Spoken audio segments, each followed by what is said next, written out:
आज करूयात आंबट गोड चवीची लाल भोपळ्याची भाजी।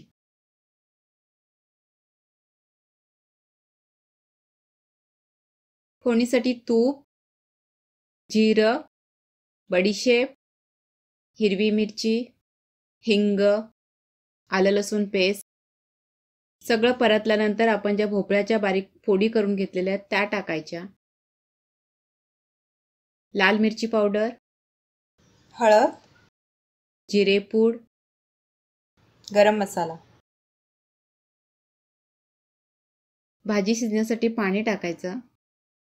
त्याचबरोबर आंबटपणासाठी 2 चमचे चिंचेचं पाणी टाकायचं, मीठ टाकायचं आणि भाजी शिजू द्यायची। भाजी आपली तयार आहे। नेहमीच्या लाल भोपळ्याला वेगळा टच द्यायचा असेल, वेगळी चव चाकायची असेल तर अशा प्रकारे लाल भोपळ्याची भाजी एकदा तयार करून पहा, ट्राय करा, आवडणारच। रेसिपी पाहिल्याबद्दल थँक्यू। अशा जेवणासाठी मदत करणाऱ्या साध्या सोप्या रेसिपी यापुढे येत राहतील। त्या तुम्हाला पाहिजे असेल तर चॅनलला सबस्क्राईब नक्की करा।